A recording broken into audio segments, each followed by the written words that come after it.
Pak, aku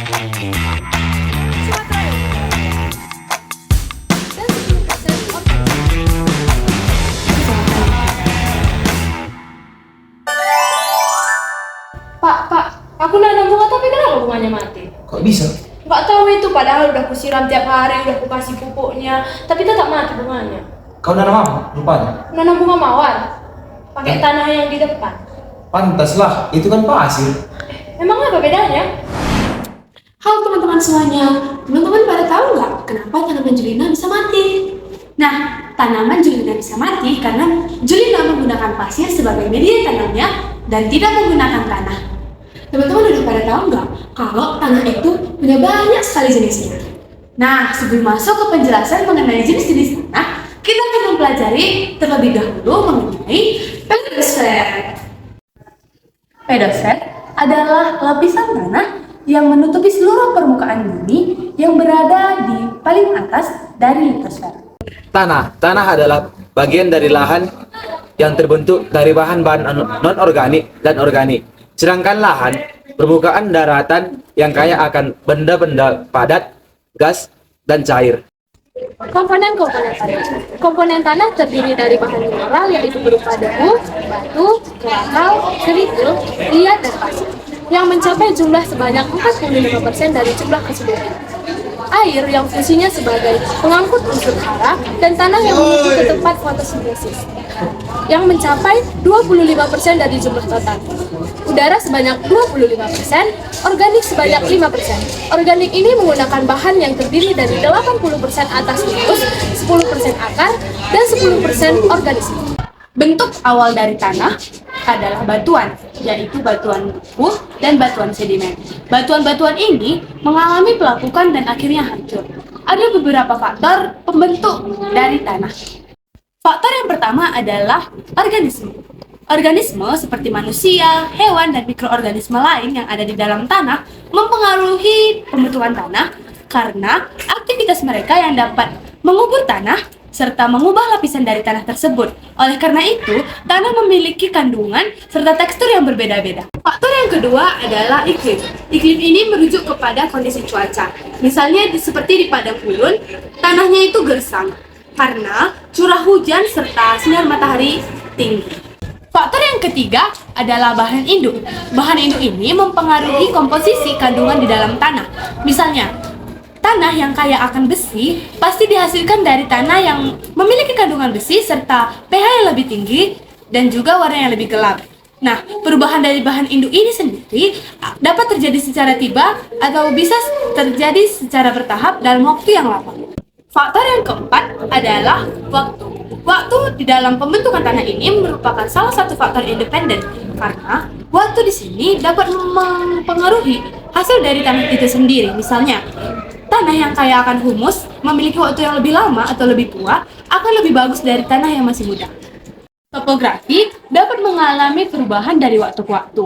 Oleh karena itu, proses seperti erosi tanah dan gempa bumi dapat mempengaruhi proses pembentukan dari tanah itu sendiri.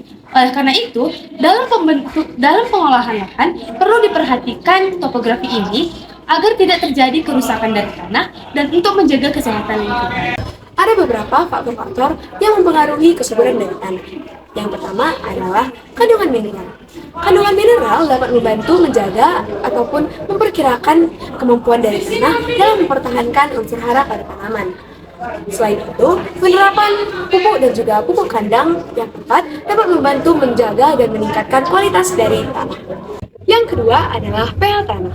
pH tanah dapat membantu menjaga ketersediaan unsur hara pada tanaman.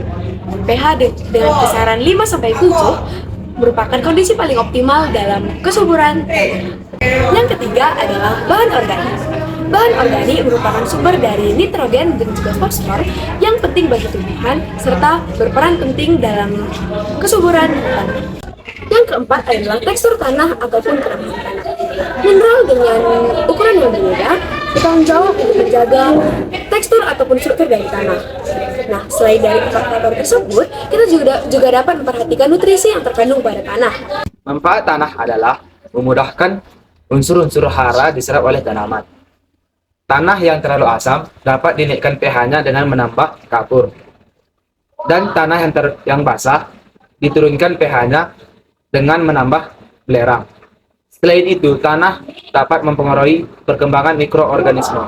Lapisan horizon tanah adalah tanah yang lapisannya kurang lebih sejajar dengan lapisan bumi.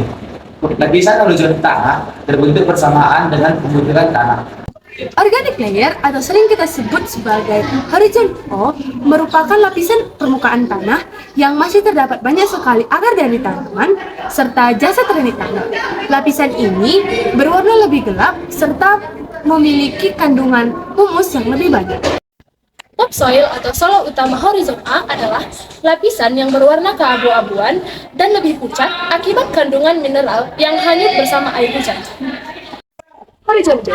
Horizon B merupakan zona akumulasi karena horizon B ini merupakan tempat diendapkannya sebagian dari mineral yang hanyut pada horizon A.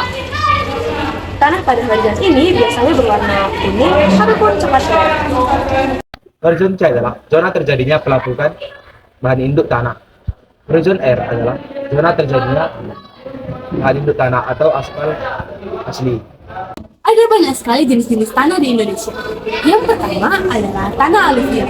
Tanah aluvial merupakan tanah yang terbentuk dari material halus hasil pengendapan aliran sungai.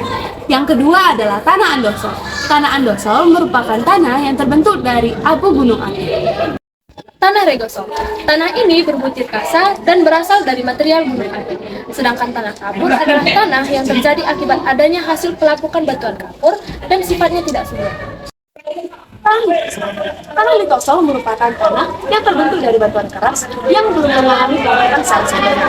Sedangkan tanah regosol ataupun biasa disebut sebagai tanah gambut merupakan tanah yang terbentuk dari sel-sel tumbuhan yang sudah mengalami pembusukan. Tanah glucosol adalah tanah yang terbentuk dari material halus berlembung. Tanah latosol adalah tanah yang kaya akan mengandung besi dan aluminium. Tanah ini biasanya terdapat di pegunungan. Nah teman-teman, itulah penjelasan dari pedosfer. Mungkin ada beberapa pertanyaan yang akan kami jawab mengenai materi yang sudah kami bahas. Jelaskan pengaruh iklim terhadap pembentukan tanah. Teman-teman, seperti yang sudah dijelaskan pada faktor pembentuk dari tanah, iklim merupakan salah satu faktor yang penting dalam pembentukan tanah. Unsur-unsur dari iklim yang akan mempengaruhinya adalah curah hujan dan suhu. Hal-hal ini akan mempengaruhi erosi tanah dan juga pelapukan dari bahan induk. Selain itu, pembekuan tanah dan aliran sungai akan mempengaruhi redistribusi dari mineral. Muatan pedosfer dikatakan berperan penting dalam mempengaruhi komposisi gas atmosfer. Pedosfer yang terdiri dari tanah dan semua organisme yang hidup di dalamnya seperti tumbuhan dan juga mikroba memainkan peran yang penting dalam siklus karbon, oksigen, dan juga nitrogen. Nah, proses-proses alami seperti dekomposisi bahan organik, dan juga respirasi tanah dapat mempengaruhi komposisi dari gas atmosfer yang di dalamnya termasuk karbon dioksida dan juga nitrogen. Oleh sebab itu, kondisi tanah akan berdampak pada komposisi gas atmosfer. Apa yang membedakan pedosfer dari litosfer dan juga biosfer? Pedosfer berbeda dari litosfer karena mencakup komponen hidup seperti tanah dan organisme. Sedangkan litosfer hanya mencakup batuan dan tanah yang belum termodifikasi. Pedosfer juga berbeda dengan biosfer karena mencakup lingkungan hidup, fisik, dan kimia tanah. Sedangkan biosfer hanya mencakup seluruh area di mana kehidupan dapat ditemukan. Nah teman-teman, sudah terjawabkan semua pertanyaan kalian? Jadi kalian bisa tahu kan kenapa tanaman mati? Itulah gunanya kita belajar mengenai pedosfer agar kita lebih dekat lagi kepada lingkungan kita. Jangan salah lagi ya. Bye-bye!